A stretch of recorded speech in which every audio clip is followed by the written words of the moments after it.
Bonjour à tous. Donc, Forestener, globalement, on pourrait dire qu'on fait à peu près le même métier. Donc, sa vocation, c'est également de proposer de la chaleur bois-énergie clé en main. Avec, par contre, ça s'est fait dans un cadre différent. Alors, alors moi, je suis, peut-être vous préciser ça, donc je suis Editional. Mon métier premier, c'est d'être un bureau d'études qui s'appelle EPOS, qui est basé à Aix-les-Bains et puis à Grenoble. Et depuis plus de 20 ans, j'accompagne des collectivités pour faire des projets bois-énergie. J'ai commencé ici même dans une association qui s'appelait Bois 46 à l'époque. Donc voilà, ça me fait plaisir de revenir ici. Cette association est devenue Quercy Énergie. Voilà, qui s'est appelée Quercy Énergie ensuite. Et donc depuis 20 ans, j'accompagne des collectivités sur le bois énergie. Et ce qu'on entend, c'est que ce qu'on se rend compte, c'est que développer des projets bois énergie, ça doit affronter pas mal de difficultés.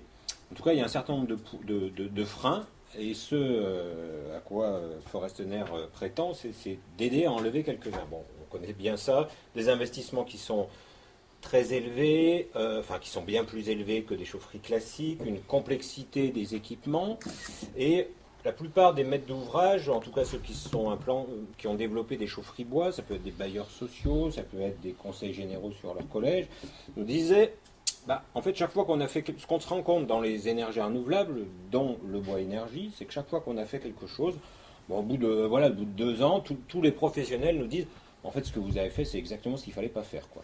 Votre chaudière, c'est pas la bonne, le silo est mal fait, la chaudière, elle est surdimensionnée, sous-dimensionnée, vous n'avez pas pris le bon bureau d'études, votre fournisseur bois, il va pas, votre contrat d'exploitation, ça va pas, voilà.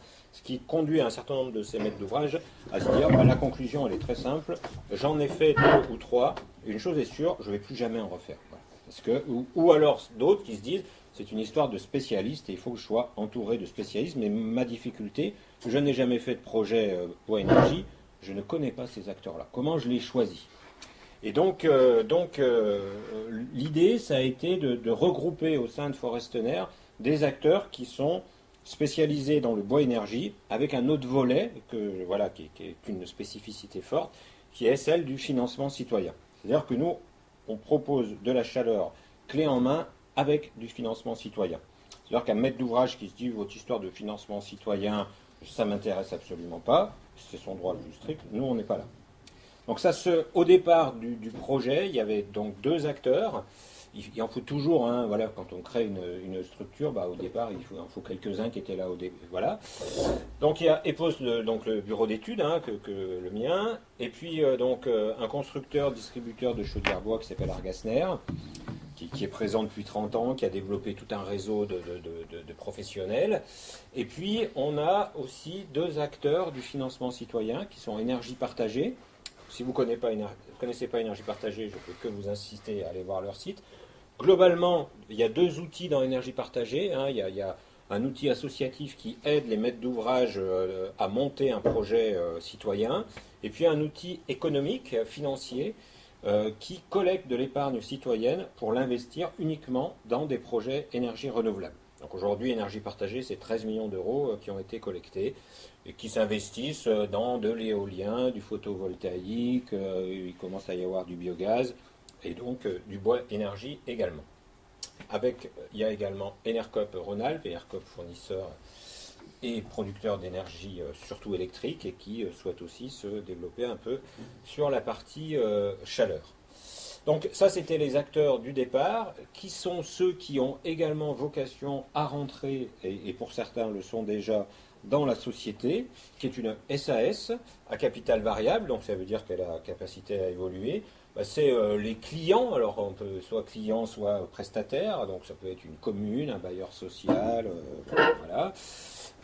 Les fournisseurs de combustible bois, les exploitants également, il y a un exploitant là qui va rentrer, et donc l'enjeu c'est sur un territoire donné, un TEPO c'est un aire de jeu parfaite, c'est d'associer l'ensemble des acteurs techniques, des gens qui connaissent la filière et qui sont en capacité de s'engager sur des performances, des citoyens qui vont pouvoir investir à travers Énergie Partagée. Quand vous êtes, si vous allez sur le site d'Énergie Partagée, vous pouvez dire, moi, je mets X euros et je flèche tel projet. Vous avez une liste de projets, vous pouvez dire, moi, je mets, je sais pas, 500 euros, 1000 euros sur ce projet-là. Et c'est pour ça que, ben, voilà, on va en parler d'un qui, voilà, a déjà collecté de l'épargne. Et puis, également les collectivités locales, de façon à faire en sorte que le réseau de chaleur, ça soit pas un truc qui est fait, soit je suis le citoyen et je me dis, mais la commune, elle n'a pas autre chose à faire quand on regarde l'état des classes, et puis les bus, il n'y en a pas assez, machin, qu'est-ce qu'ils vont encore faire là-dessus. Et puis, quand je reçois ma facture d'énergie, même si c'est de l'énergie renouvelable, c'est toujours trop cher, on me cache tout, on ne me dit rien, enfin bon, voilà. Tandis que là, tout le monde est dans la société associé à sa gouvernance, le livre, il est ouvert, et il n'y a pas de... Voilà, c'est vraiment l'ensemble des acteurs du territoire qui investissent un projet, le mènent ensemble, tout en se disant, ben voilà, je peux le confier à certains acteurs pour sa gestion. Donc comment ça marche? Donc Forestener va faire du développement, enfin vraiment de la même façon que le prédécesseur, voilà, donc nous on fait des études, donc c'est EPOS qui va faire ces études. Alors parfois elles arrivent après un travail qui a été fait par une agence locale de l'énergie de type Quercy Énergie. Et donc on va mener nos études. Et dans les études, ben, il y a à la fois qui fait l'étude, c'est pas que le bureau d'études, c'est aussi le constructeur en bois qui est là, la boîte de TP qui est là, l'exploitant, et on se met tous autour de la table en disant le projet le mieux pensé, le plus efficace, lequel est-il? Voilà. Là aussi, ça permet ça évite les tensions entre acteurs. Et donc on va donc après réaliser, on va financer.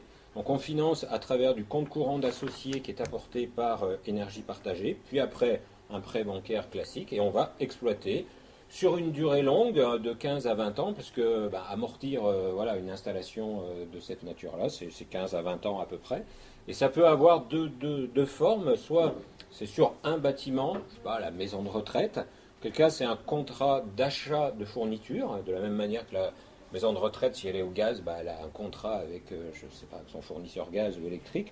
Là, elle lance une consultation d'achat de fourniture où elle va dire, bah, moi je veux, je sais pas, voilà, de la chaleur à 80-90% énergie renouvelable, je veux du bois énergie, et j'ai un terrain sur lequel vous pouvez construire votre installation. Ou s'il y a un réseau de chaleur, bah, ça va être une délégation de service public. Et donc il y a une partie abonnement et une partie consommation.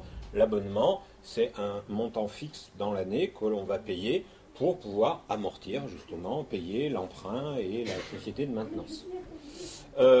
Et donc nous, on s'engage sur un prix de vente de la chaleur. Ça veut dire qu'on s'engage sur le taux de couverture réel énergie renouvelable. Hein. C'est-à-dire si on se dit que c'est 85%, bah, si on n'est qu'à 75%, voilà, c'est Forestener qui va assumer ces pertes-là.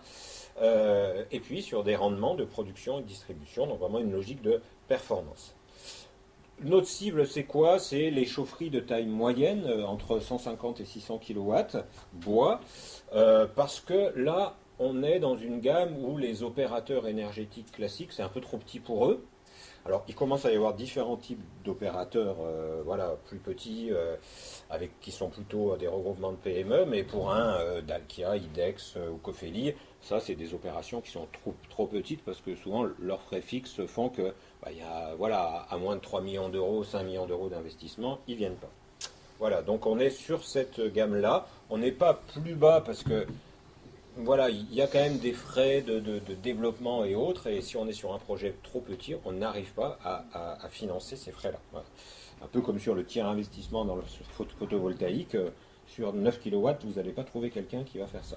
Et puis, il se trouve que voilà, dans cette logique aussi d'optimisation, on va plutôt aller sur des projets en conteneurs, voilà, donc il se trouve que Argasner en développe, qui peuvent être béton, bois, bon voilà, parce que c'est des solutions qui sont moins chères que de construire un bâtiment. Ça revient à peu près 2 fois moins cher. Sur une chaufferie de 600 kg bois, un bâtiment, ça va coûter environ 200-250 000 euros. Et vous en avez pour 100 à 120 000 euros avec des conteneurs. Donc c'est, voilà, gagner 120 000 euros sur un projet à 800 000, ça fait un peu. Alors des exemples concrets, donc on a trois dossiers là en cours. Donc un, c'est sur une petite commune qui est à côté d'Annemasse, à la frontière suisse, 1200 habitants, vous voyez. Et donc cette commune, ben voilà, devait refaire sa salle communale. Il y avait une quarantaine de logements qui se construisaient. Il refaisait un ancien bâtiment également. Et donc, voilà, avec un cœur de village, et le maire se disait, bah oui, moi, un réseau de chaleur, ça m'irait bien, mais j'ai 2 salariés et qui font tout. Et donc, c'est absolument pas possible, quoi. Nous, on peut pas faire. Et donc, pendant le temps, il s'était dit, bon, ben voilà, on peut pas faire ça, parce qu'il n'y a pas quelqu'un qui peut le faire. Puis, il se trouve qu'un des élus, voilà, point capital, voilà, ultra investi, que j'ai croisé dans une réunion territoriale sur le bois énergie, qui se trouvait être habité en Bretagne avant et avoir été impliqué sur un projet éolien citoyen, m'a dit bah ouais, nous on aimerait bien faire un projet voilà, réseau de chaleur, mais s'il y avait plus une dynamique citoyenne, ça serait bien. Donc bah, très bien, nous on est là pour ça, donc on s'est rencontrés et puis c'est parti. Donc ils ont lancé par contre, comme c'est un réseau de chaleur, qui dit réseau de chaleur, service public, donc ils sont obligés de lancer une délégation de service public, donc ce qui peut sembler être l'artillerie lourde pour un projet comme ça. Néanmoins, bah, nous, voilà, on connaît des bureaux d'études, enfin plutôt là, des juristes qui l'ont accompagné dans le lancement de cette consultation. Là aussi, nous, on a passé un peu de temps à ça. Donc ils ont lancé leur consultation, même si on avait tout développé avant, eh bien, on a été mis en concurrence. Il y a eu 3 candidats à cette consultation que nous avons gagné parce qu'on avait mis, enfin la collectivité qui souhaitait ce volet citoyen, avait mis dans les critères voilà, de sélection des candidats qu'il fallait qu'il y ait 40% du capital de la structure qui allait gagner qui soit détenu par du citoyen. Alors le citoyen, comment ça se passe, hein, c'est que donc nous, enfin moi, j'allais dire, je m'occupe plutôt de la partie technique de tout ça, et puis Énergie Partagée anime des réunions locales pour mobiliser les partenaires en s'appuyant sur les associations, notamment les parents d'élèves et autres. Et là, en 2 mois, hein, si vous cliquez là-dessus, vous verrez qu'il y a 20 000 euros qui ont été, voilà, il y a 10 personnes qui ont, voilà, et à énergie partagée, c'est à peu près ça, entre 1 500 et 2 000 euros, voilà, ce que déposent les gens en moyenne. Voilà.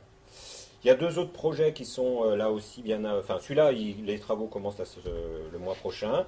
Un autre, une commune qui est juste à côté, justement parce que c'est un territoire TEPOS, hein, ce territoire-là. Et donc, l'idée, c'est de se dire, ben voilà, il y a Forestener qui est là, ça peut être aussi l'outil du territoire. Donc, la commune de Lucinge est rentrée dans le capital de Forestener à 10%. Et donc, il y a une commune voisine où l'idée, c'est de se dire, ben maintenant, on va peut-être se servir de cet outil pour faire ailleurs. Et donc, qui a, voilà, 90 logements à construire. Et là, de la même manière, il y a donc un projet qui va pouvoir se faire. Et là, par contre, sur un territoire qui n'est pas du tout le même, un bailleur social où il n'y a pas le gaz naturel, qui a 110 logements et qui était intéressé pour se dire, enfin, c'est typiquement, il y a 2 ans, ils ont tout refait l'isolation de ce bâtiment par l'extérieur et tout, donc pour eux, ils avaient déjà lourdement investi sur ce bien-là, ils se disaient, nous, on va pouvoir remettre du bois énergie là-dedans, enfin, voilà, on doit répartir nos ressources. Et donc, bah oui, tiens, un prestataire extérieur qui nous porte ça et qui s'engage sur les performances, ça nous intéresse bien. Donc voilà le projet. Il a vocation, voilà, je pense que dans des TEPOS, ça peut être une solution, hein, il y a différents outils. Je pense que tout ça vous montre que les problématiques qu'on souligne, mais comment je suis une petite commune, comment je porte un projet comme ça, je le finance et autres, il y a différents outils pour le faire. Ça, c'en est un, voilà, qui peut être, qui a vocation à être copié, refait ailleurs, voilà, et donc tous les statuts, tout ça, c'est à la disposition de qui veut, hein, puisque voilà, ce groupe d'entreprises, nous, on intervient sur les 2 Savoie, l'Isère, on n'a pas vocation à venir à Figeac, hein, voilà, parce que ce sont des acteurs, des entreprises de ce territoire. Le directeur de Forestener. C'est une SAS Forestener, ouais, donc il y a un président qui est moi, voilà. Mais Forestener n'a pas de salariés, s'appuie sur les ressources de ses différents actionnaires. D'accord. Et je pense qu'elle n'a pas vocation à avoir des salariés, justement pour rester, pour qu'il n'y ait pas de coût fixe, quoi. Voilà, parce que sur la gamme de projets où on est, les marges sont très très très faibles, pour arriver à le faire passer, et donc l'enjeu c'est d'être le plus souple possible, quoi.